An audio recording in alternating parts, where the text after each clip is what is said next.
Hello everyone, తెలంగాణలో జిల్లాల సంఖ్య తగ్గించబోతున్నట్టు కూడా తెలుస్తోంది. సో దీని అప్డేట్స్ తెలుసుకునే ప్రయత్నం చేద్దాం. ప్రస్తుతం స్టూడియోలో జర్నలిస్ట్ శేషరావు గారు ఉన్నారు. వెల్కమ్ చెప్దాం.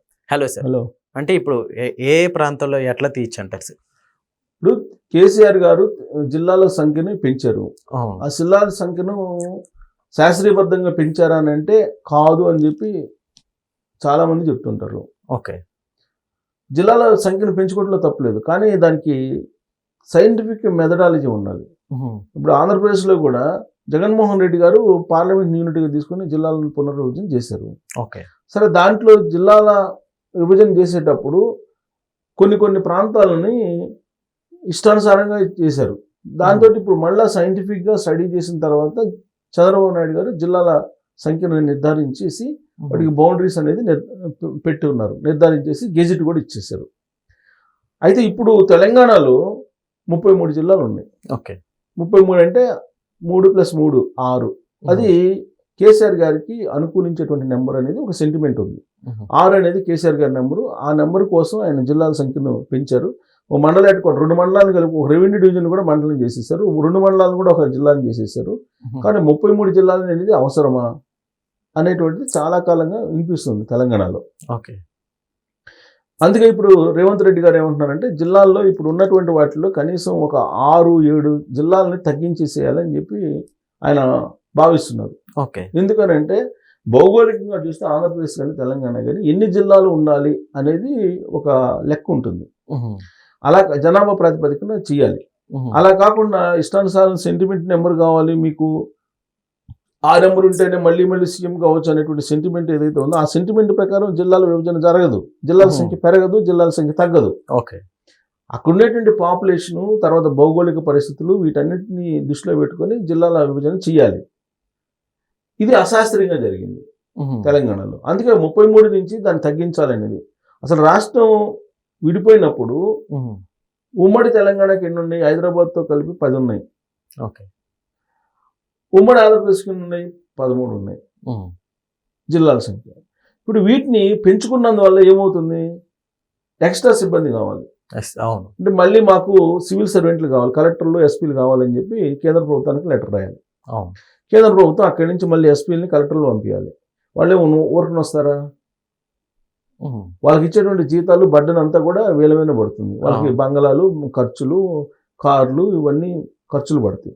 పోనీ ఎంత ఖర్చు పెట్టుకున్నా, అంత ఖర్చు అయినప్పటికీ కూడా తగినటువంటి న్యాయం పరిపాలనా పరంగా జరుగుతుందా రాష్ట్రాల్లో అంటే జరగదు. ఎందుకంటే ఒక కలెక్టర్ని తీసుకొచ్చేసి 2 మండలాలకి ఇదే జిల్లా నువ్వు పరిపాలించంటే ఏం చేస్తాడు? అవసరం ఉందా? ఒక ఐఏఎస్ అవసరం ఉందా అక్కడ? అవును, లేదు ఒక గ్రూప్ 1 ఆఫీసర్ అవసరం ఉందా? Yes sir. బేసిక్గా ఇలాంటి సీఎంలు చేంజ్ అయినప్పుడల్లా ఇలా రాష్ట్రాలు పెంచుతాం, తగ్గిస్తాం అంటే ఇవి ఆ ప్రాంతాలకి ఏమైనా ఎఫెక్ట్ పడచ్చు అంటారా? మామూలుగా ప్రాంతాలకు ఎఫెక్ట్ అంటే ఇప్పుడు కేసీఆర్ గారికి ఎందుకు చేశారు అని అంటే రియల్ ఎస్టేట్ కోసం చేశారని చెప్పి చాలా మంది భావిస్తూ ఉంటారు. ఇప్పుడు జిల్లా హెడ్ క్వార్టర్ వస్తుంది, జిల్లా హెడ్ క్వార్టర్ ఇక్కడ వస్తుంది కాబట్టి ఇక్కడ రేట్లు పెంచేసేయండి. ఓకే, ఆ జిల్లా హెడ్ క్వార్టర్ దగ్గరలో ఉండే ప్రాంతాలన్నీ ఎంతోకంత రేట్లు పెరుగుతుంటాయి. కానీ పరిపాలనా పరంగా సౌలభ్యత ఉండేలాగా నువ్వు దాన్ని శాస్త్రీయంగా చేయాలి. అలా కాకుండా ఏదో రియల్ ఎస్టేట్ కోసం, రియల్ ఎస్టేట్ భూములు ధరలను పెంచుకునే దానికోసం కాదు కదా. ఇప్పుడు అదే జరిగింది తెలంగాణలో. 33 జిల్లాలు తెలంగాణ అంటే భౌగోళికంగా దీని విస్తీర్ణం ఎంత? 33 జిల్లాలు చేయటం ఏంటి? 33 మంది కలెక్టర్లు ఉండాలి కదా. 33 మంది మళ్ళీ ఆర్డీఓల సంఖ్య పెరుగుతుంది కదా, మళ్ళీ మండలాల సంఖ్య పెరగాలి కదా. అందుకే దీన్ని శాస్త్రీయంగా మళ్ళీ రీస్ట్రక్చర్ చేసి మళ్ళీ దీన్ని తగ్గించాలని కనీసం ఇప్పుడు 33లో కనీసం 4, 5, 6 దాకా కూడా తగ్గించవచ్చు అని చెప్పి లెక్కేస్తున్నారు. 6 దాకా కూడా. ఎందుకంటే ఆల్రెడీ ఇప్పుడు చంద్రబాబు నాయుడు గారు కూడా హడావుడిగా చేసేసారు అక్కడ. హడావుడి అంటే ఒక క్యాబినెట్ సబ్ కమిటీ చేశారు, తర్వాత పబ్లిక్కి సంబంధించినటువంటి ఒపీనియన్స్ తీసుకున్నారు, దానికి ఒక పోర్టల్ని క్రియేట్ చేశారు. ఆ పోర్టల్లో అభిప్రాయాలు తెలియజేయమన్నారు. ఆ అభిప్రాయాలన్నింటినీ కూడా సేకరించారు, దాని మీద స్టడీ చేసింది సబ్ కమిటీ. ఇవన్నీ చేశారు, ఎక్సర్సైజ్ చేసేస్తారు అక్కడ. కాబట్టి ఇంత హడావుడిగా ఎందుకని చేశారంటే నియోజకవర్గాల పునర్విభజన అనేది ఉంది. ఈ నియోజకవర్గాల పునర్విభజన జరగాలంటే మళ్ళీ జనగణన కావాలి. ఈ జనగణనకు సంబంధించి ఆల్రెడీ ప్రాసెస్ స్టార్ట్ కాబోతుందని చెప్పి తెలుస్తుంది కేంద్ర ప్రభుత్వం ఆదేశాల మేరకు. అంటే జనాభా లెక్కలు ఒకవైపు, జనాభా లెక్కలు అయిపోయిన తర్వాత మళ్ళీ ఆ జనాభా లెక్కలను బేస్ చేసుకుని నియోజకవర్గాల పునర్విభజన ఇంకొక వైపు.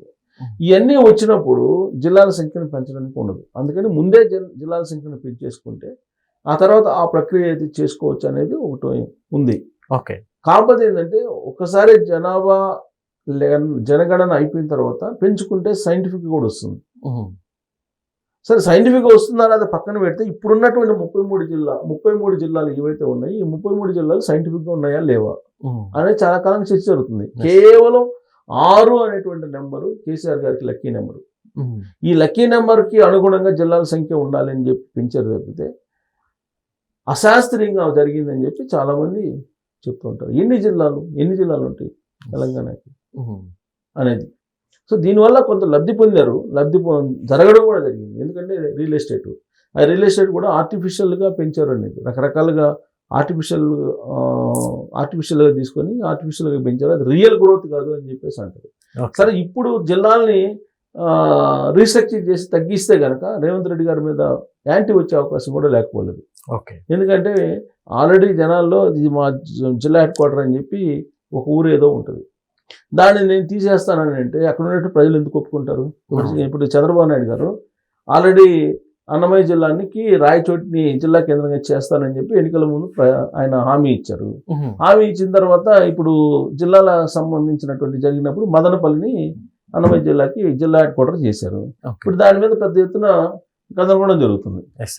సో కాబట్టి అక్కడ ఉన్నటువంటి ప్రజల మనోభావాలను కూడా దృష్టిలో పెట్టుకోవాలి. మనోభావాలు దృష్టిలో పెట్టుకోవాలి. ప్లస్ రాయచోటి నుంచి ఇప్పుడు తరలించినందువల్ల రాయచోటి ప్రజలు ఇప్పుడు రోడ్ల మీదకి వచ్చి నిరసనలు వ్యక్తం చేస్తున్నారు, ఆందోళన వ్యక్తం చేస్తున్నారు. రాబోయేటువంటి రోజుల్లో దీని ప్రభావం రాజకీయాల మీద, ఎన్నికల మీద పడే అవకాశం కూడా లేకపోలేదు. సో అట్నే తెలంగాణలో ఇప్పుడు రేవంత్ రెడ్డి గారు జిల్లాలు తగ్గిస్తానని అంటే దాన్ని ఒక అడ్వాంటేజ్గా తీసుకొని ప్రతిపక్షంగా ఉన్నటువంటి బీఆర్ఎస్ పార్టీ మళ్ళీ ప్రజలంతా సమీకరించి కాంగ్రెస్ పార్టీ మీద దుమ్మెత్తి పోసేటువంటి అవకాశం లేకపోలేదు. ఎందుకంటే హైడ్రా ఉంది. హైడ్రా అనేది హైడ్రా ప్రాజెక్ట్ ఏంటి అసలు ఎవరిది? రేవంత్ రెడ్డి గారు వచ్చి తీసుకొచ్చిన ప్రాజెక్ట్ కాదు అది. అంతకుముందే కేసీఆర్ గారు ఉన్నప్పుడే కేసీఆర్ గారి మదిలో ఉన్నటువంటి ప్రాజెక్ట్ అది.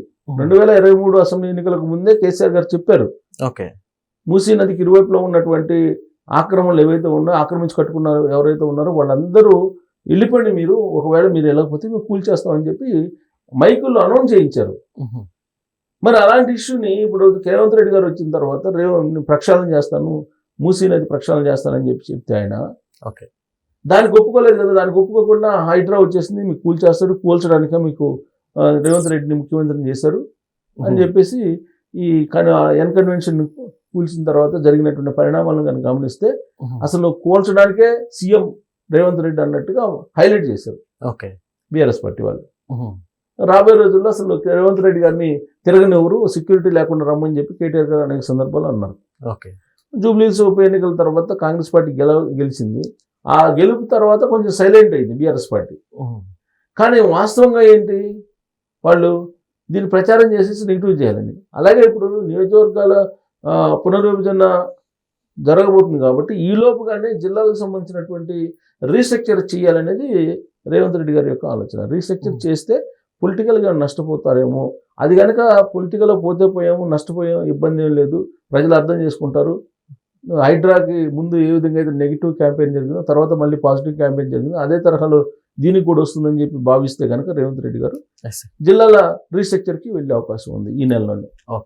Okay sir, thank you.